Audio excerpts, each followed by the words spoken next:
Brigadier retired Saulat Mirza आजकल कौमी अखबारात में कॉलम निगारी कर रहे हैं। उनके कॉलमों का मजमुआ गैर फौजी कॉलम शाया हो चुका है। पिछले दिनों उन पर चंद एक रिव्यू भी छपे। सौलत मिर्जा साहब की एक किताब काकोलियात के बारे में बताया जाता है कि उसके दर्जनों एडिशन शाया हुए। नामवर कॉलम निगार मोहम्मद आमिर खाकवानी अपने एक कॉलम में लिखते हैं कि काकुल अकेडमी में गुजरे दिनों की दिलचस्प रुदाद है। हमारे यहाँ जनरल जिया का इमेज आजकल बहुत मनफी है और मीडिया सोशल मीडिया पर जियाउल हक के बारे में एक सतर भी मस्बत लिखना मुश्किल हो गई है। मेरी अपनी राय भी ज्यादा अच्छी नहीं। ब्रिगेडियर सौलत रजा की राय अलबत्ता मुख्तलिफ है। अटक साजिश केस के ट्रायल के दिनों में मेजर जनरल जियाउल हक फील्ड जर्नल कोर्ट मार्शल के सरबराह थे। इन्हीं दिनों लेफ्टिनेंट सौलत मिर्जा को उन्होंने कोई काम बताया जिसे बखूबी एहसन तरीके से कर दिया गया। कई साल बाद जनरल जिया बतौर आर्मी चीफ पहली बार कोयटा आए तो वहाँ सीनियर अफसरों के झुरमुट में खड़े कैप्टन सौलत मिर्जा को देखकर फौरन पहचान गए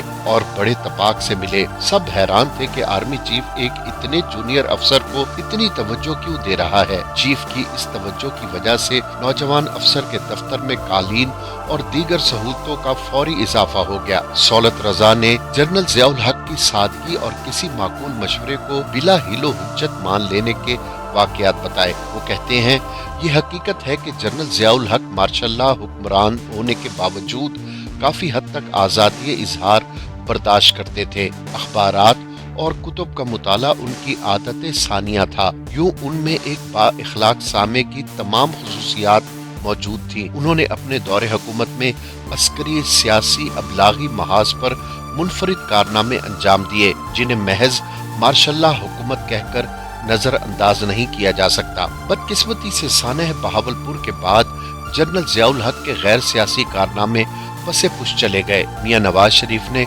जनरल जियाउल हक के सियासी वर्से को अपनाते हुए आम इंतखाबात में कामयाबी हासिल की थी। ये और बात कि नवाज शरीफ ने कुछ अरसे से दीगर आर्मी चीफ्स के साथ अपने मुरब्बी मोहसिन को भी आड़े हाथों लेना शुरू कर दिया है। सौलत रजा के बकौल बैरूनी मुहाज पर भारत जनरल मोहम्मद जियाउल हक से सबसे ज्यादा खाइफ था। शायद उनके पास पाक अफवाज की तैयारी के हवाले से रिपोर्ट्स मौजूद हों। अफगानिस्तान में रूस की शिकस्त के बाद भारत को खदशा था कि अब तरबियत याफ्ता मुसलमान जत्थे कश्मीर समेत मुतअद्दिद रियासतों को आजाद करा लेंगे या कम से कम भारत के जेरे असर नहीं रहने देंगे। बांग्लादेश में भी इस हवाले से खुश आइंद सियासी और अस्करी तब्दीलियां आ रही थी। जनरल जियाउल हक खित्ते की सूरत हाल का मुकम्मल इदराक रखते थे। जनरल जियाउल हक ने आर्मी की मुतअद्दिद तरबियती मशकों मुआयनों के बाद अफसरों और जवानों से खिताब करते हुए वाज़ेह अल्फाज में ये कहा, हमने सुकूते ढाका का बदला लेना है।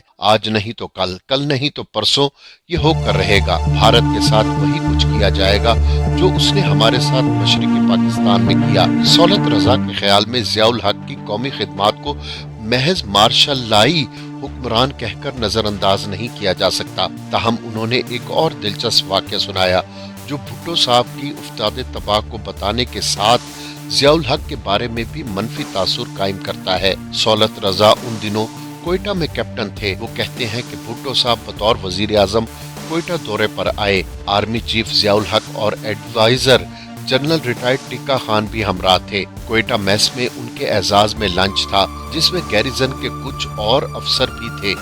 लंच की बाज़ाब्ता कार्रवाई से पहले भुट्टो साहब के गिर्द जवान अफसर घेरा डाले उनकी गुफ्तगू सुन रहे थे। इतने में भुट्टो के मुलाजिम ने उनका पसंदीदा मशरूब उनके सामने रख दिया।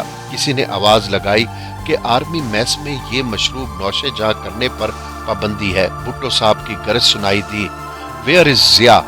जियाउल हक कुछ फासले पर किसी और मेहमान से बात कर रहे थे। वो फौरी लपक कर आए। भुट्टो ने मेस में पाबंदी के बारे में पूछा तो जिया ने बताया कि ये पाबंदी साबिक army chief general tikka Khan के जमाने से चली आ रही है। भुट्टो साहब ने अपना गिलास लहराते हुए कहा, मगर मैं तो पी रहा हूँ। इस पर जियाउल हक ने तारीखी जुमला कहा, सर आप कानून से बालातर हैं, sir you are above the law. ये जुमला सुनकर भुट्टो फूले न समा रहे थे। सब ने कहकहा लगाया और बात आई गई हो गई। सौलत रजा ने उसके बाद एक खूबसूरत फिक्र अंगेज जुमला कहा, बड़े ओहदों पर मुतमक्किन शख्सियात की गुफ्तगू بدن بولی اور نشست و برخاست میں خیر اور شر کے پہلو موجود رہتے ہیں۔ دیکھنے اور سننے والوں کے لیے نصیحت، وصیحت اور عبرت کا سامان۔ کاش بر وقت غور کر لیا جائے۔ کالم کی گنجائش ختم ہوئی۔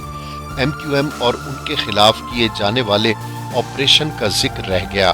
اگلی کسی نشست میں اس کی تفصیل بھی انشاءاللہ آئے گی۔